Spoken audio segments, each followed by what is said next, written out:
Welcome back to the Better Men, Better Ball Player podcast. I'm your host, Trey Cobb. I want to thank you for joining us on our 125th episode of the podcast, where we get a chance to talk to head coach of the University of the Incarnate Word, Coach Ryan Shotzberger. Shotzi is in his fourth year at the University of the Incarnate Word. Last year in 2022, he led the UIW to the furthest Southland Conference Tournament appearance in their D1 program history. He took over in 2019, where, of course, his year was cut short due to COVID. Prior to that time, he was the assistant coach at Houston. He also spent time at TCU. During those times, helping both those programs. During his time between Houston and TCU, been a part of 7 40-plus win seasons. Been a part of 13 conference championships, 8 regular season championships, 5 conference tournament championships. He's made 9 trips to NCAA Regionals. He's made 3 NCAA Super Regional appearances and made 1 trip to the College World Series during his time between Houston and TCU.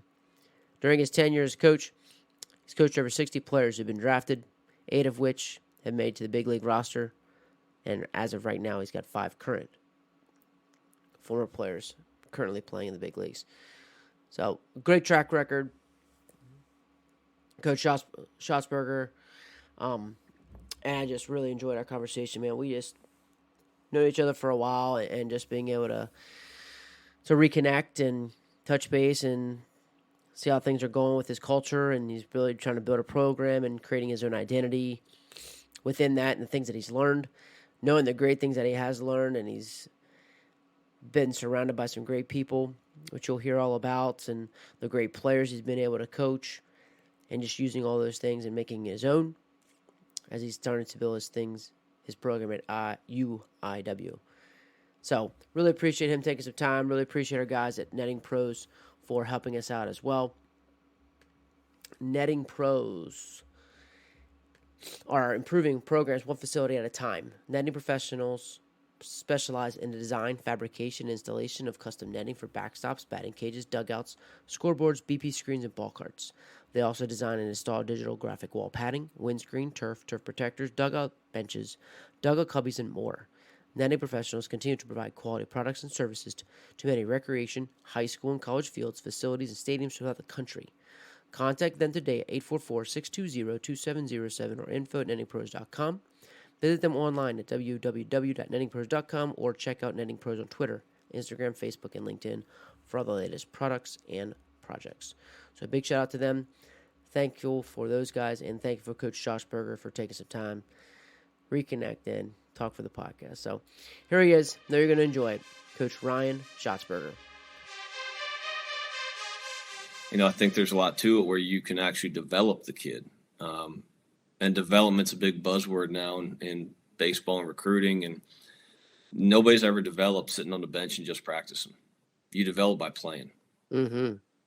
So, we have 2 kids that we have a kid on our team that wasn't getting a whole lot of at-bats at Houston, and he's killing it at our place. And it's not a knock on University of Houston. It's just he needed an opportunity, and they had a guy in front of him. So right. He came over here and had an opportunity, and it was good. It's worked out.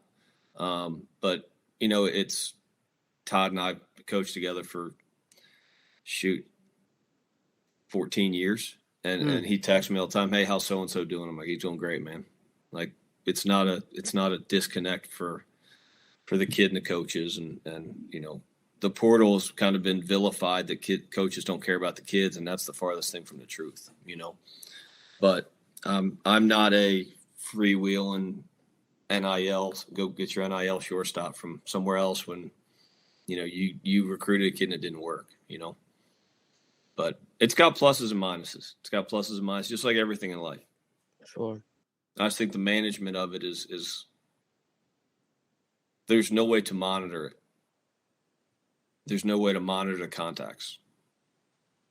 You mean contacts isn't like when they trying to come get your guy? Yeah, and they haven't really come out with somebody saying that, hey, they called him early, or, I called the summer coach and the summer coach called him and told him what was going on. And then they they do the deal. So that's what it is.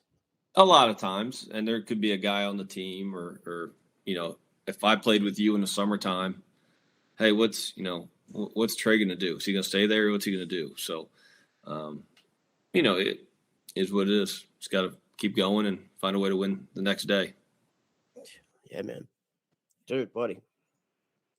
What like looking at when you wanted to take your step, and did you envision, I'm sure you did. I didn't at that time in the last 4 years. And I guess it kind of started then, right? Yeah, so you kind of had an idea. The year after COVID. Yeah. Yeah. So you kind of knew what you were getting into, but at the same time, probably didn't. Not really. I mean, the job I took and the job I have are different, just from a roster management. And that's been the hardest part, is the roster management. And I'm sure, like you said, the culture of it, and we're building teams. I'm sure that's got to that's knowing what you've done this whole in your whole career. I'm sure that I can see that being frustrating for you. Yeah, it's like a Brian Holiday. He comes in as a sophomore that a couple schools were on him, and he just works, and he's in a situation to have success because of the innings and the learning he's done and the development he's put in and practice and in games. But got caught every game in the state of Texas. Every game he caught. He was catching Holiday. But you see him, sophomore year was good, junior year was better, senior year wins the Johnny Bench Award. Guys like Joe Davis that we had at Houston comes in as a freshman, man, this guy can really hit. By the time he leaves his senior year, this guy might be the best hitter I've ever had. And just watching guys develop from a pitching standpoint, guys that have made it in the big leagues and guys that didn't. Jansen Whitty's a third baseman we had at TCU that's in AAA, and he played in Japan last year. And Connor Hollis is a kid we had at Houston he just won the batting title in AA. But that guy played he was there 6 years pre-COVID. He had a medical. I think he had 2 medicals. But it's just you lose that watching a kid grow and move up. If I don't know what would happen if the portal was around and Joe Davis was at Houston. I don't know if he'd have stayed, but I talked to Joe a decent amount, and Corey Julks is a great example. He's in the big leagues now with the Astros. Corey as a freshman, we're playing ULL and I'm throwing batting practice, and I see Corey after BP. I'm like, man, really good job in the outfield today. You ran down everything. I said, you hit? He said, no, you didn't put me in a BP group. I said, well, dude, all you had to do is tell me, I would put you in. But that day, I'll never forget it. And now he's running around the big leagues. But he worked his way to get there. He wasn't ready out of high school. And Connor Wong's the same way, catching for the Red Sox. But you just look back, Matt Carpenter was a totally different player when I first got to TCU than when he left TCU. And watching the growth and the development of those guys is special, and it's I've been so fortunate to work for really good head coaches and be on really good staffs. And when you have that going on, you have really good players. When you have really good players, that make you look really good. Mm-hmm. So, but I've been fortunate. So like I'm just thinking that culture stuff, man. I know that you and stuff that you've learned through these things. What were those things that culturally that you just you knew that you were going to do this and you've put it in your program? Yeah, I think the biggest one for me is team first, team last. That was a slosh deal. It was on the locker room. And, we've put together kind of our core values, and we change them each year. But, be early in what you do. That's one of our team rules. Be early, not just in baseball, but to class and how you handle it. Because if you're early, you're organized. You take care of your stuff off the field so that doesn't interfere with you being on the field. No blame, claim, and defend. That was a Urban Meyer book deal. It was above the line, below the line. But at Houston, it was process, energy, trust, and excellence. For us, it's we spell it out cards, and a lot of the guys look at it and go, yeah, but it's on the bottom of every practice plan. Just things like that. But this is kind of the first year where they're kind of speaking the language. I'm big on, hey, one pitch at a time. Just win this pitch. can't change the past. Just got to learn from it and move on. The past doesn't equal the future. But a lot of that stuff, and like I said, with Slosh and with Whitting, we were so locked into Brian Kane for 15 years, and he's really good. And I used him my first year down here, and then I got the bill, and I said, Brian, I love you, man. I can't keep going. I love you, but I can't keep going. I was gonna ask. Yeah. I was gonna ask. That was my next thing. Like, did you have Kaner come?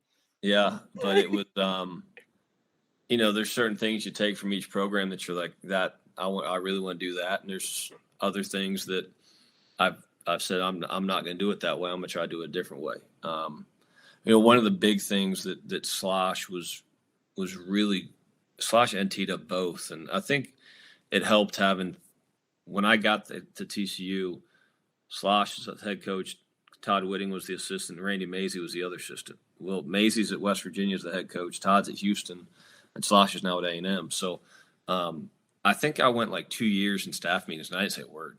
I just listened. But they were just so good with, working, the idea of somebody working with you, not for you. And Slosh was so involved in everything. And then Todd did it his own way, but was very involved in what was going on. And Mays was the same way. But if you got assigned a task, go do your task. I'm not going to micromanage you to do your task. Go do your task, and whatever it may be. Todd Mays were a little different. Go find a pitcher and a shortstop. Well, here's Featherston and Perk. That worked out pretty well. Pretty good. I was, make sure guys are, the locker room's clean, the cages are clean, guys are getting all their swings. And we got kids coming to camp, and we run a really good camp. And do a really good job running the fields during the summer. So just little things you take from everybody that you really like, and that's where I think Slosh is so unique, and that he is not just a good baseball coach, but just a really good GM. And now with what he's got to handle at A&M, I can't even imagine it with all the recruiting elements. And those guys they're in the SEC. They're trying to recruit everybody. Not just the players on your team, the junior colleges, the portal, 4 to 5 years of high school kids. I mean, I can't imagine that. Can't imagine it, but nonstop. But you're right. Like, they're totally different than all the media, and yeah, let alone you're going to try to go in a ball game and understand what to do in this situation, the 8th inning, just, yeah, for sure. Just a pretty, so in 4 years, man, I heard you say like our kids are trying to start to speak the language, which is pretty awesome. So it's like so it's like they're getting to that part where they're starting to own it. Yeah. What it sounds like. Yeah. We're fortunate. We have an older group. We have 24 new kids on the roster this year. And the older guys have, one of the things Todd always used to say was the best, and Slosh said the same thing, the best teams are player led, not coach fed. And these guys, I finally, told them, hey, we'll go as far as you guys want to go. Me dragging you along is not as much fun for everybody as much as when you guys take over, get out front, and start running with it. And they've done a really good job with that the last about month. But it's teaching kids how to lead, teaching them how to get out front. Because, when you get out front, you get vulnerable. And when you get vulnerable, what's going to happen when something doesn't work? But, there's a lot of things I had to change with how I coach the team. As soon as something bad would happen, the first thing they do is look to you. It's like, hey, so what? Next pitch. You can't talk about win the next pitch. Hey, just keep winning pitches. Win the next pitch, next 200 feet. So what? And be losing your mind. It's like the parent yelling at their kid to calm down. It's like, wait a minute now. Like, in baseball, and just sitting back and going, man, this game's hard. It's hard, but hopefully they take something from this when they have families and can go from there. That's cool. How do you, so like you talk about like leading, like how are you doing that? Do you have classroom sessions every day, or is it just part of like your daily, like just part of the practice plan? Like how are you being able to do that? Yeah. So we switched up. You're, just thinking of like going from the levels that you were with TCU and Houston, and then now at Incarnate, where like how much of just like the facilities probably are not the same, like just the different challenges that you have, and being able to kind of, how you kind of were able to run it in that with Brian Kane, like when that was part of the plan, like how have that you've been able to do that now at your level with Incarnate Word? Yeah, I think for me, it's actually helped me because I got to dive back into all of Kane's stuff, and he's so good. I mean, yeah. But I had to go back and pick 5 things, just pick 5 things and just continue to talk about it. And at the beginning, it's kind of like you're talking to yourself. Kids are looking at you like, what's that mean? But every day on our practice plan, we have a mental game minute. So today was earn it. So at the end of practice, I stopped talking to them before practice. We'll meet after practice. So I send out a picture of the practice plan around 11:30 noon every day. Guys come out, we stretch at 2:45. Boom, we're rolling. We're right into it. After practice, I'll bring the team up and all right, who's got the mental game today? Nobody will jump up. I'll assign somebody. Well, what starts happening is you start to see guys want to jump up and do it. And then I'll go, hey, anybody got any questions about it? Well, they never have any questions. So I'll say, well, what's it mean to you? And then, well, I called on you. Now they have to talk. But they just start to kind of see. And here's the thing that's changed all of it. They're starting to have success. Mm-hmm. And when they're having success, it's a whole lot easier to implement some stuff and have it stick than when we're constantly losing games. And, the mental game's great when you're going well. It's when you're not winning games and when things aren't going well, that's when you need it the most. That's when it's the hardest to find. But, just listening to them in a dugout, hey, win this pitch. Post-game interviews, we have our radio guy does a really good job, and he'll interview the kids after the games. And just hear him talking about, hey, just got to get to the next pitch, trying to do it for the team. And not that the guys before were like, hey, it's about me. They weren't like that at all. But now they're all kind of speaking the language and they're bought in because it's working, And I told Kane that all the time. I was like, you always pick a really good time to come in and talk to us because we always seem to get hot right after you. And it's got nothing to do with you, but a lot of things and a lot of the mental game stuff. And I learned this, obviously with Todd and Sloshes, they do a lot of the things you want them to do. It just may not be the exact way you want them to do it. But if they already have a routine, like Joe Davis did not believe in the mental game. No, sir, not for him. Well, Joe Davis did 9 of the 10 elements of the mental game before every pitch, or however many steps. But he didn't think he did. Hey, cool. Right. You don't need to. Go hit, But it's getting them to realize they're doing something without recognizing that they're doing something. So it's been fun to watch. And we get some kids that are having some success and you see their confidence start to grow.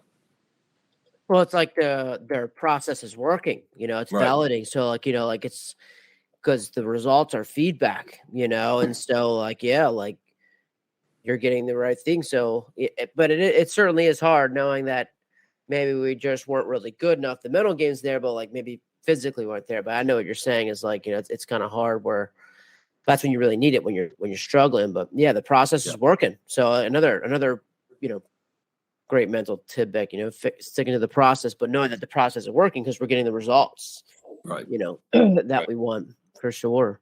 Yep. But it helps having second year, third year, fourth year, fifth year guys too. Yeah. Like if we're saying building that culture of that for sure. Yeah. So that's cool, man. So hey, dude, you said I was just kind of thinking about diving in like you said about when you talk about recognizing something, like you said, the Davis guy, he didn't recognize he did it. What do you mean by that? You said you're trying to getting them to recognize that. Did you talk to him oh, you're already doing this, so don't worry about it? No. You just played it off we just let him alone. Fine. Yeah, we just let him alone. But the biggest thing because you let him alone though, because you knew what he was already doing. Yeah. So breathing. Yeah. Right. If you and that this is gone now with the 10 seconds and all that stuff, but in the past, you'd see our guys kind of focus on the bat, take a deep breath, inhale, and go. And if something bad, if they were in a red light, they take their gloves off, and there'd be a physical and a mental adjustment. Well, a lot of guys, Joe would do that, and certain guys would do it. You see Carp do it with the dirt. Carp would reach down, do the dirt. Well, he was able to slow the game down for himself.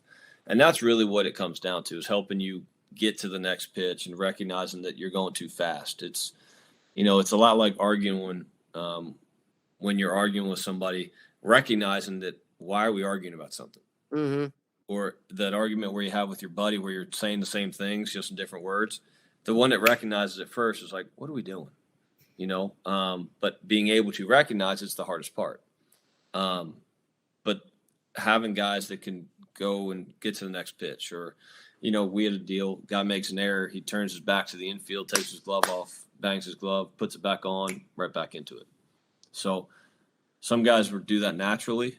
Some guys were able to refocus and slow the game down on their own instead of having to go, okay, we have the red plate, the yellow plate, and the green plate around home plate today. Like, let's focus on our breathing and our routines. It's like, I don't need to do this, So, dude, Davis, you have part of that the practice plan. So you have part of that practice plan, and Davis doesn't. What does he do? Or he does it, but he does it his own way. He's like, I don't get in red lights. And you go, okay, dude, yeah, like you're not totally wrong, but he would do it. He knew it was important to the team. Okay, but it would not be. He wouldn't undermine it. You know what I mean? Okay. Because he knew guys would look to him as to how he did it, how they did it. But then you had, guys like Hollis that were like over the top with the routine, and it was like, come on, man, get in the box and hit. But it was his routine, Right. Before the 10-second clock, he could do that. So, but no, it's to each their own, but getting them to, the biggest thing is teaching kids how to breathe and get to the next pitch. So, what adjustments are you making now with the pitch clock? Just trying to, you can't really run an offense anymore because you got 10 seconds to try to put your signs on. So you're putting signs on quick, and then guys are getting in the box. And I've told all my guys, hey, if you need to take an offensive timeout, take the offensive timeout. I don't take offensive visits anymore. But just getting them to learn how to breathe, getting them to be able to refocus, just trying to do it a little bit quicker. So we have a pitcher, Brian Slotzauer, got a really good arm, left-handed, but I'll yell out of the dugout, hey, stay green, or I'll yell yellow or red, and then he'll do his little deal quick. It's easier for a pitcher because they have more time. It's harder for the hitter because of the clock, but instead of finishing the breath like the hitters used to breathe and then get in the box, they're in the box, engaged with the pitcher, breathing and going. Okay. So it's more tied together than it was A to B. Mm-hmm. But still got to breathe. Yeah, for sure. Yeah, I was just wondering, it's just so much more sped up, but and how you're able to teach that. I'd imagine that you probably put on the clock, and you just had to go through it during practice. You know what? We really didn't make a big deal out of the pitch clock thing. Really? Because, hey, if it happens, it happens. What we did was we told him, you're a good enough two-strike hitter that if you need to take your time to get in the box, you can do that. Just getting them to say, hey, if something doesn't go your way, you're still good enough to compete. As opposed to, you got to hurry up and get in the box so you're ready to go. No, hey, it's going to happen. If it happens, hey, so what? Go win the next pitch. So we don't have a clock. We don't have a visible clock at our field. Matter of fact, opening night, we had bases loaded, 2 outs, and banged. We got banged on strike 3 for a clock violation. Really? It's like, how can you do that when nobody can see it? Right. But again, it's okay. So what next? Let's go learn from it. Look, you can gripe and complain about it, or you can adapt. And that's what's been, the rule changes I may not always agree with, but they have sped the game up, and it sped the game up. And I don't know if it's a better or worse but it's faster, but you just got to get your kids to adapt to it. This is what they're kind of used to, is just playing faster, playing shorter games. The select 7-inning games take about as long as a 9-inning game. You know, I went and watched a high school game a couple weeks ago. There's no clocks. There's no nothing. And it seems like it takes forever. Yeah, and it was already slower to you from the get-go, and now it looks even more slower. Yeah, and you get the games in the summertime where, you know, you got the coaches. I got to wear a helmet to coach third base, but the guy that's actually, you know, an accountant coaching third's got no helmet on, like not really paying attention. You stand in the wrong spot in the third base box. Like, you're the guy in danger right here, you know. But it's one of those things that I think it's good to have different ways to play, and as long as kids are playing to win something and playing to learn, not just play to, hey, I get to play again tomorrow. You know, there's a cost to winning, and there's a toll to pay to learn how to win. And as long as that doesn't get lost, I think the game's going to continue to move on. But if they just get to play and there's no consequences for losses, then I think we're in trouble. Oh yeah. Well, I mean, I think from that standpoint, I think kind of their loss, they don't play well, is their loss to be recruited by you. You know what I mean? Like, that's could be the loss as well. You know what I mean? Where, like, you know, I can definitely see that. You know, a guy comes in, like, you're coming to watch them, they don't play well, and you know, you're just like, this guy's just not good enough. You know, and so, you know, I think you show up, and they're certainly playing for something. Right. You know what I mean? Not that, and I know the kind of guy you want. You don't want them to play just for you. You know that, I get all that too. You know, I think that's part of it. But I certainly know what you mean. I've been wondering about the helmet too. Like, when was that going to come down? Because it's been now in college baseball for a while, and it still hasn't got to high school. I was wondering when that was coming. Yeah, and it really hasn't. You know, one of the things that, it's amazing how many kids I've gone to watch over the years, and I didn't like the kid I went to go see, but I liked the kid playing against him. Yeah. You know, and you never know who's watching. I remember sitting with T-Dub at a game at TCU, and kid, we're getting ready to try to offer, hits a pop-up in the infield, doesn't run. Todd's like, all right, I'm going home. Gotcha. You know, you just don't know. And it's, I don't know, I just play as hard as you can, as long as you can. Just keep fighting, man. This game's so hard. Just keep fighting. For sure. Yeah, but no, it's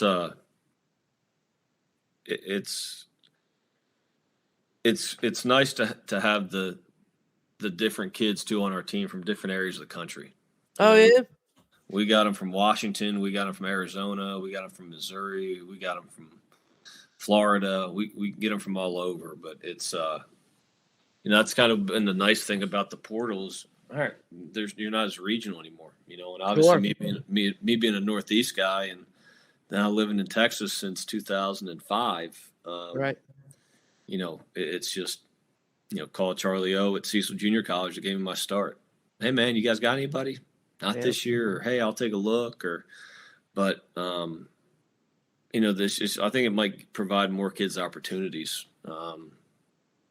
From the junior college level, you know. But it's the commitment to baseball seems to be growing around the country. Mm-hmm. You know, you look at Binghamton, got a $60 or $80 million stadium. It's unbelievable. It's really nice too. I was looking at pictures of it on Twitter, and that thing's big time. But you know, it's just, there's kids everywhere. There's kids everywhere that can play, and they just got to do it the right way and find out what they want to do, you know. So, you know, if they find a guy that, you know, like I said, can put him to Shotzberger and say, hey, this guy can give this guy a look. I think this guy might be all right, you know. Hopefully they can do that. But yeah, I mean, oh yeah, it definitely has, you know. And I think, and like I said, at the end of the day, like that's, and it's the better guys, you know, I should say, they play because they love it, you know, and they're trying to just compete at the highest level, you know. And I think guys that, you know, in terms of winning and losing, yeah, like I said, it's just a matter of that, like, chance to get recruited by, you know, and fulfill the dream, you know, like just like your dream was why did you go to JUCO? Well, I was just trying to go to the best place that I could, you know, keep playing and play at the highest level, you know, and then And then when things don't go your way, like you get pretty upset and then of course you're not helping your team out either. Right. I mean, I tell kids at our showcase camps and, look, I went to Western Maryland. It's now McDaniel's Division III. I went to a small high school. I played basketball, played soccer. I did stop playing basketball after my freshman year when I was the center at 6 feet and I got tired of getting done. But I played soccer and I played baseball for 4 years, and I never had not played. And I looked at a couple schools down in North Carolina that were Division I, and I wasn't ready to play Division I. So I went to Western Maryland, and I wasn't ready to be there. The game was so different, and that was the year they went from -5 to -3. I felt like I was swinging a fence post with the concrete on it. Like I think I had like 4 hits. But I just kept at it, and I wanted to play. So you do what you can to play. But how is it at the high school levels with the parents and the desire for the parents to be recruited and to tell their buddies where their kids are going? And I worry that, especially in the Northeast where the weather's not great, that you might lose high school baseball to select baseball. It's easy to say it. And honestly, there's a lot of school systems that don't do themselves any favors either with not making it serious enough, and so you'll have guys. Now, I don't see anybody missing playoff games and things like that. Typically the circuit doesn't get started till June. Now Virginia, will go into June, and so that can come up with some really big, problems depending on how far you go into June. But, but it's there because there's a ton of jobs open that used to be very coveted, and guys that, and for different reasons, nowadays both people have to work in a home, the jobs ain't paying anything, it's different. It's very different than what it was. But yeah, it's a different landscape for sure. Is it affecting the Legion stuff up there? It is. My favorite summers when I played American Legion baseball, man. Mine too. But yeah, we're fortunate in our area in the Western Maryland still. It's still the district is strong with all teams, right. But there's places around here that have no Legion, and Little League baseball is but there's, kids can run track and field at 6 and 7, 8 years old. Yeah. I mean, there's track and field programs, there's lacrosse, there's, there is a ton for someone to do. And so that's what's really hard about it too. We're back when you didn't have an option. You grew up playing baseball. It wasn't too many other things that you could do in the spring. No, because I didn't play organized till I was 12. Wow. Me and my buddies, and we play in the street. One street hit right-handed, the other one hit left-handed. And then we play hockey, street hockey with rollerblades, without, and football and basketball. And we just went by the season, But, my friend's mom signed me up. I didn't go to the tryouts. I didn't go to anything. I think I was the last pick, and I think I'm the only one still playing baseball. But it was it's just the act of just unstructured play, everything now it's like they got to do this, and this, and they're supposed to be this good by this age. It's like, no, you're not. Just go play, go play. The kids that like to play will still be playing when they get to college. Mm-hmm. And, I play multiple sports, man. It's so important. So important. And I tell kids all the time down here, there is really, really good baseball at the Division III level in the state of Texas. And I know in the state of Maryland there is. Yeah. I remember going to Johns Hopkins going, this guy's a D1 transfer. That guy's a D1 transfer. Who is that guy? Paul Winterling's in center field, was drafted by the Orioles. I'm like, how are we going to pull this one off? You know what I mean? And then, obviously, Salisbury, that's it. And down here you got TLU and a bunch of other schools. So there's a place for everybody. You just have to know what you want to do, you know? Well, then, like you said earlier, like, where are you going to play? Like Yeah. nowadays, and especially if there's one thing, like I've told guys too, like going and get recruited, like the portal, since you have the portal, you better go somewhere and play because let's say you do go to D3 or wherever you go and you can play 50 and get 400 bats. Now you show out. And like you said, now someone comes out and say, yep, okay, now you're ready. Yeah, we have one of them. We got a kid who graduated from TLU. He was playing short for us early. I mean, he was a D3 All-American, you know. Great kid, military family, but he did it the right way. He graduated from his D3 and came over. But if you look around the country, there's D3 arms sprinkled all over the place. I think Kentucky has one. Somebody else had one that was a really big arm. Lamar had one last year. The guy was like 10-2. You know, it's like, yeah. So every year in the draft, you're like, where's that school? Oh, that's the D3 in California, or that's one of the D3s up in Wisconsin, or, you know. Yeah, there's some good ones there. We're at the World. I mean, what's Carter Whitewater is unbelievable. Yeah, but and the junior college baseball down here in Texas it's wild. I mean, yeah, it's another level. Last week 94, 96 with a breaking ball, like, and the guy on the other team was 91, 93. You're like, yeah. I've seen that before, junior college game. Not that when I was at Cecil with Charlie O, you didn't see that a whole lot. No, you'd have had one. You know what I mean? You're going to have a dude that probably was already committed. Yeah. But it's not as normal as what it is in Florida and Texas too, because they're different animals. Like, I just think if you view it the right way as a means to an end, you know, junior college is value, man.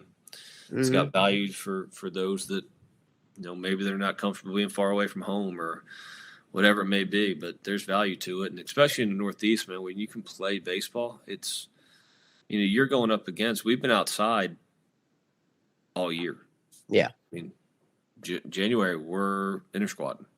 We don't have to shovel anything. I'd love to tell you about my indoor facility, but I don't need one. You know? But that's what you're up against up in the Northeast. I mean, I remember shoveling snow to get in shape. You know, that was our lifting program. Go shovel off the driveway. Okay. Go shovel off the neighbor's driveway. Okay.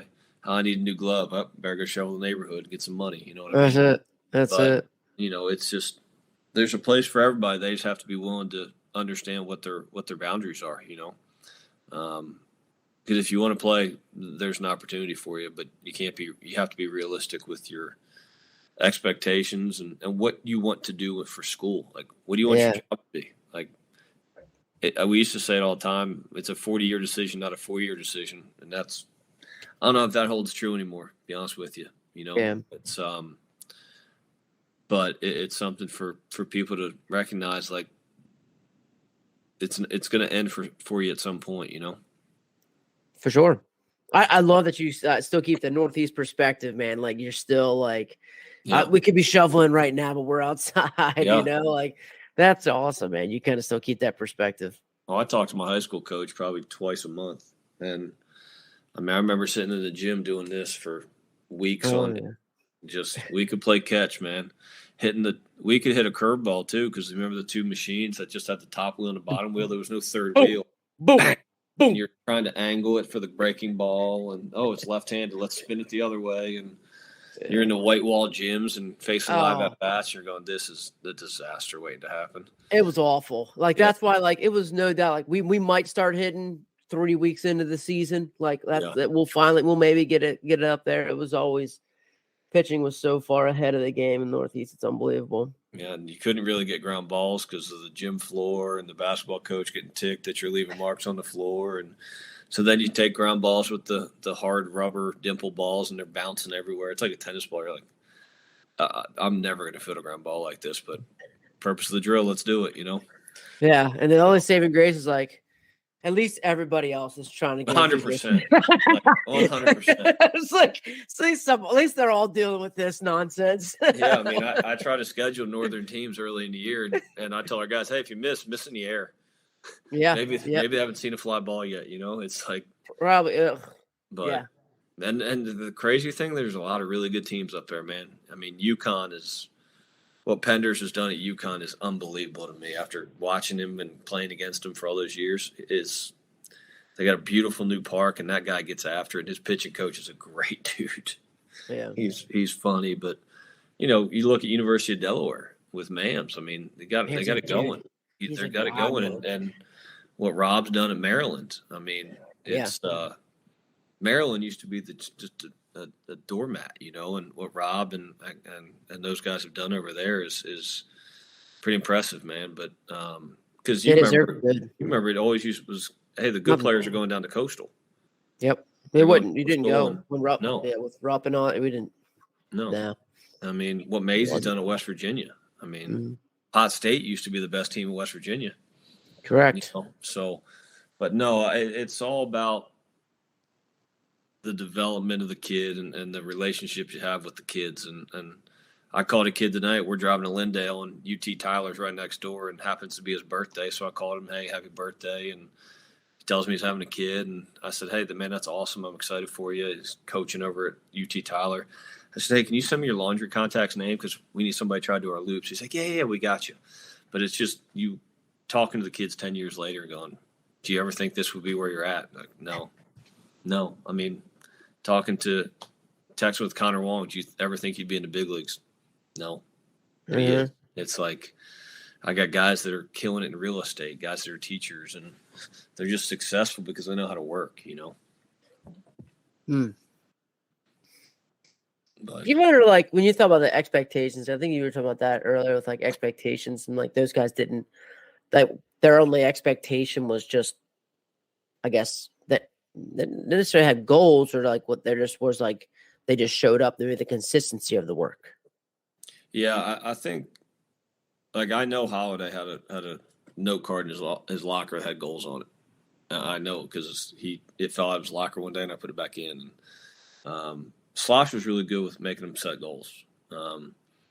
But in order to set the goals, you have to work towards the goals. Mm-hmm. And it was a daily pursuit of excellence, selfless energy and excellence. Those were big three for Slosh. Process, energy, trust, and excellence were for Houston. The pursuit of excellence, because you're not pursuing perfection, you're pursuing excellence because you'll never reach perfection. So you're just trying to reach for excellence in everything you do. Maisie's three things were make your bed. He used to say shave, but now it was like brush your teeth and make your buckle your seatbelt. You do those three things every day, you have a successful day. But it's just the mundane detail that you have to do over and over and over. Can you do that to get what you want to get to? Well, it's like that's that process. It's a process that you've just ingrained in people, man. So, like, thinking about your like, you're setting the vision for your guys. You're setting the vision for your program, and kind of building those goals. Is that something like where you're kind of setting goals for the program right now?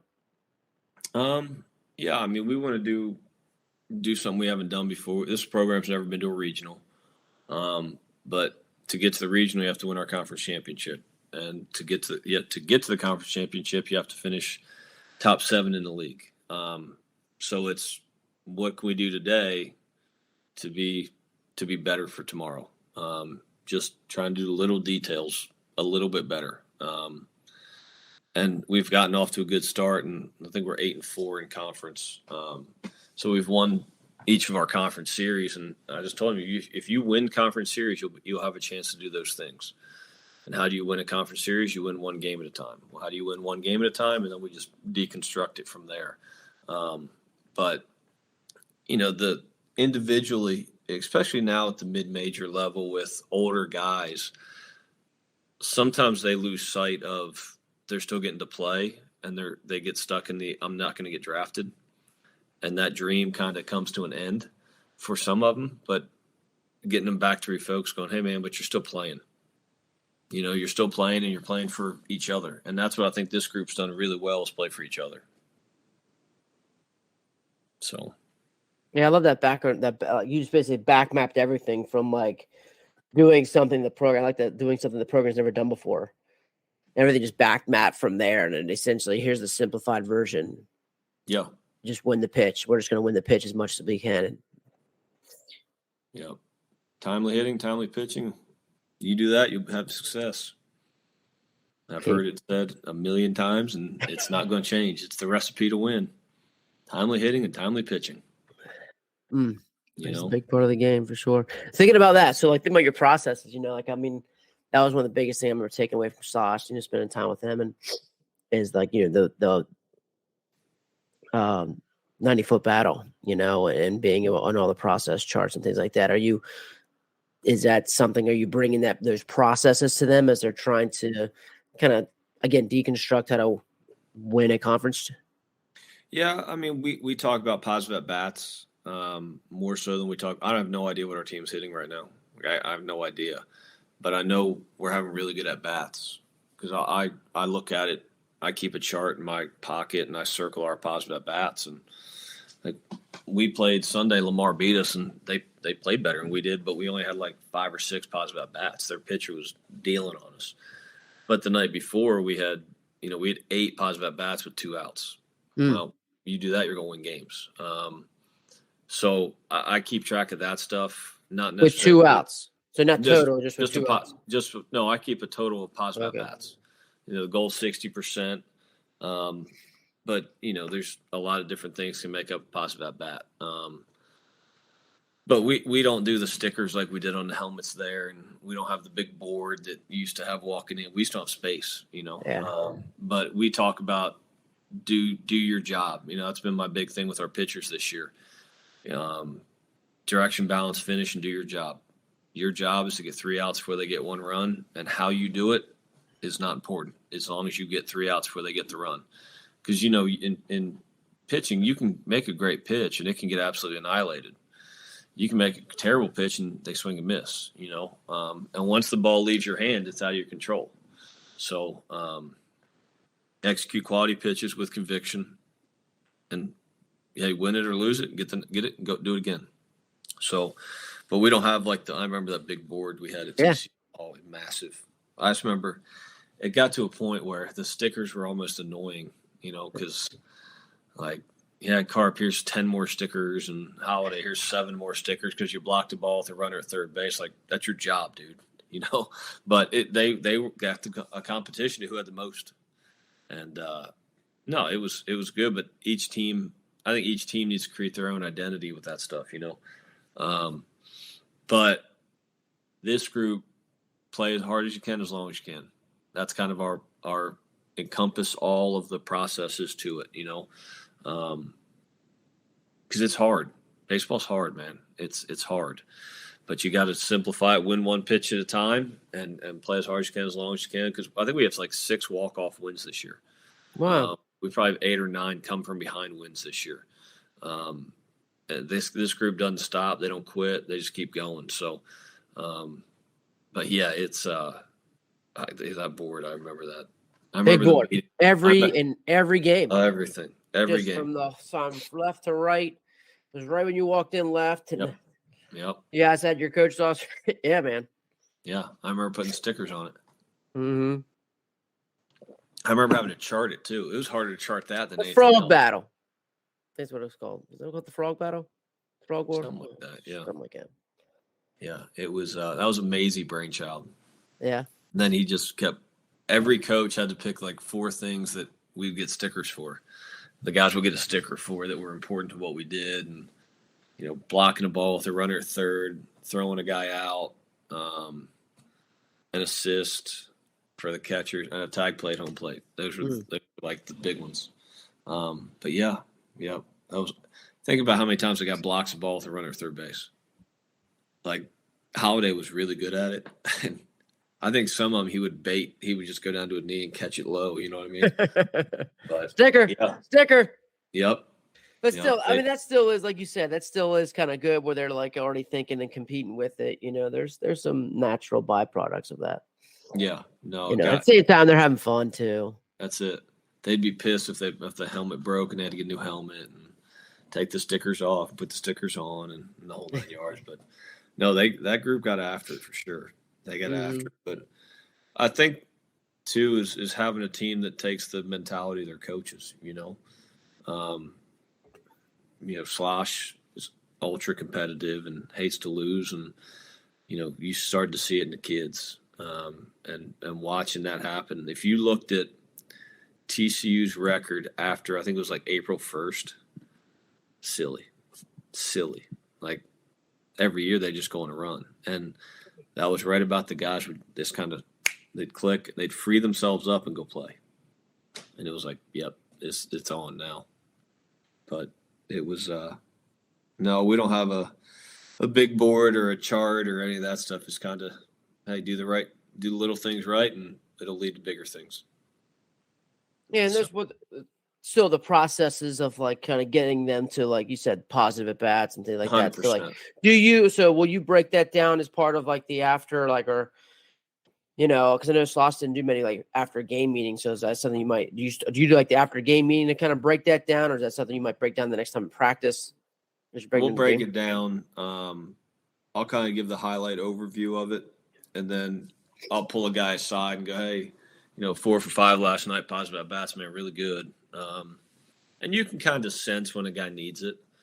But if the guy's going, hey, how many positive at bats I have? That guy's good. Like, you're good, dude. But the guy that was just 0 for 4, and you walk over and like, hey, man, you lined out to second, you hit a 2-strike ground ball to short, they got a run in. Like, that's a positive at bat. Sure. Your 0 for 4 was actually 4 for 4, helping the team achieve something. But I'm a huge believer in the process. And it's oftentimes like, especially when you're struggling, you're going, man, the process is great, but I need some outcomes. I need the outcomes, and not just for yourself, but for the kids, for them to lock in on it. But it's been, I'm a huge, we don't talk about wins and losses really at all. It's about the process to get there. From how we get ready for BP. Everything started out, who's got what, we have academic coaches. Like I meet with a group of kids, my assistants meet with a group of kids. But that process to make it important to them is important to us. And because it's important to us, it's important to them. But there's certain things that I could care less about. Like I let them pick the BP music. I could care less. Like, you guys do it. It's important to you. You guys get after it. As long as it's not inappropriate, get after it. You got to give them some say in their own party. But no, I'm a huge proponent of process over outcome. I like, and I'm thinking of, I had a guy explain to me, like, I think it was Wes Brooks. He had mentioned about like 80% process, 20% outcome. Where like you said, you need some outcome where it's like, we're going to touch base about this. Like, hey, here's what we're going for. Like, this is what it is, or like this the outcomes that we're. So like, do you want them to hit a mark? Like you said, 60%. So like, even the 60% is still kind of an outcome, but like, the 60% is like, here's what you're trying to shoot for, or we can kind of gift them that. Is that what you mean by outcome? Like, you're talking like. We're just talking about like getting hits, essentially, what you're mean, right? Yeah, I think the outcome part of it is, look, you can have 27 positive at bats and you can get no hit. Sure. But it's still not a productive game. You know what I mean? Right. Like, you just got no hit. And a lot of times people think, well, you can have a positive at bat, you need hits to win. But I think when you fail 7 out of 10 times of doing something, you almost have to take away the pressure of getting the hit. And, hey, find a barrel. If you find enough barrels, hopefully they fall. But the goal is 60% positive at bats every game. And we have a breakdown. If you're, 45 to 50%, you got to be outstanding on the mound and lights out on defense. If you're 50 to 60%, you got to be really good in one other area, either on defense or on the mound. And if you're 65% or higher, it's a blowout. Tony and I, actually, the head coach at Tennessee, put together that from the charts at TCU for a year. Like, that's if we did super cool. So basically, based off of your percentage of quality at bats, which, if, like you said, if it was like 40% quality at bats, then you better dealt. Yeah. Like, better have thrown it really well, or it won't be a good day. Yeah. Like, when we faced Strasburg, if we were at 40%, that was a win, because we're going to have to match them. But just kind of that stuff that, I think I still have that thing somewhere, actually. And just different. Tony created a identify the enemy deal, so it breaks down every type of pitcher. For hey, you got your slot righty, your slot overstuff lefty, your thumber, your high velo guy, your cutter guy, your submarine guy, and it all went into the process of getting the hitters ready.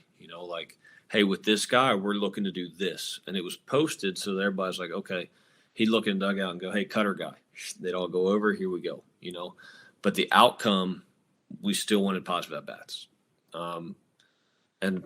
The easy thing to say is, well, hit. You got to get hits. You got to get hits to win. You're right. But, we gave up 2 runs or 3 runs on Sunday and hadn't allowed to hit. Walks, a bunt, sacrifice bunt, and 2 ground outs. Boom, So there's ways to score and ways to be productive without just getting a hit.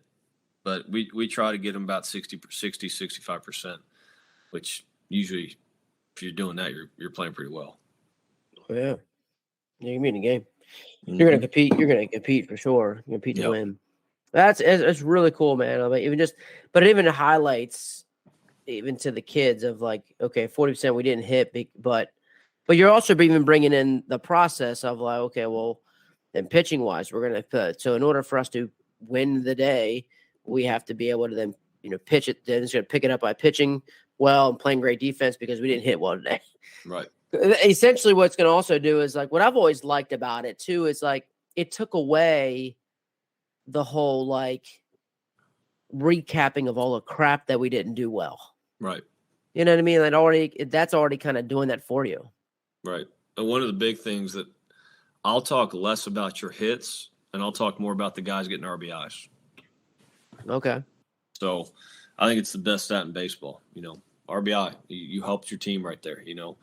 And you can have an RBI in a lot of different ways. But we'll talk about the guys that drove in a run with an RBI, and I may leave out 3 guys that had hits.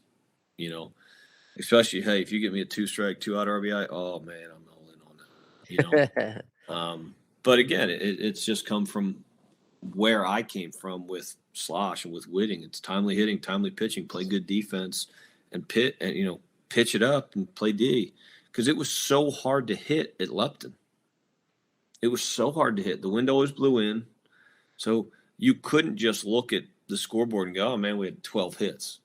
Which we do that, but there'd also be nights where we could have played from second base and not hit a ball out of the field.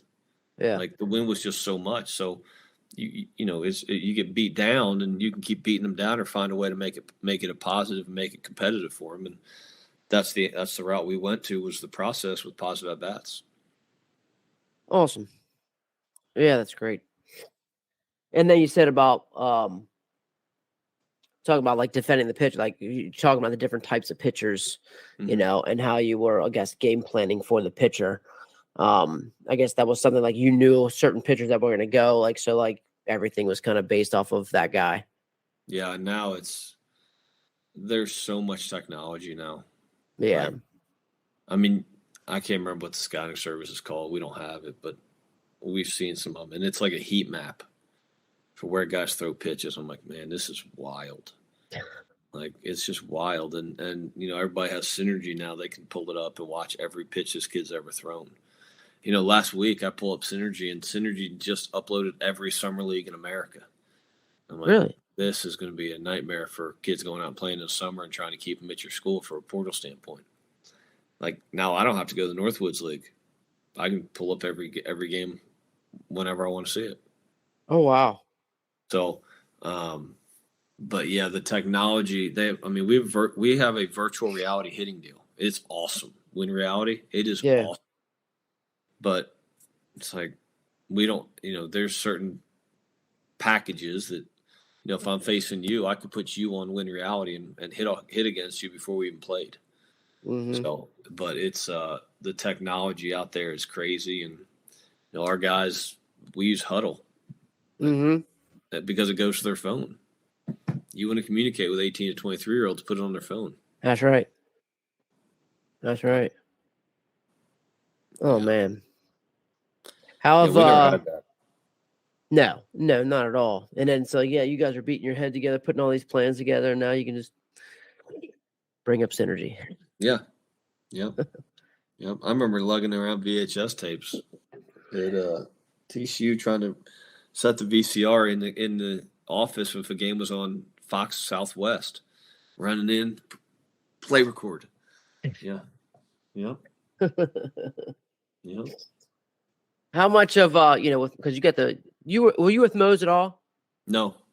You were with Mose at all? No. But you guys always, TCU had always, ran really well and played good offense with this base running.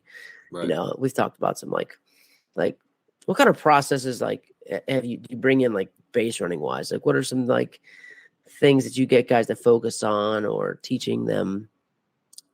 Because it's such a good coached up skill. Right. I think it's all about your secondary. It's all about your secondary lead.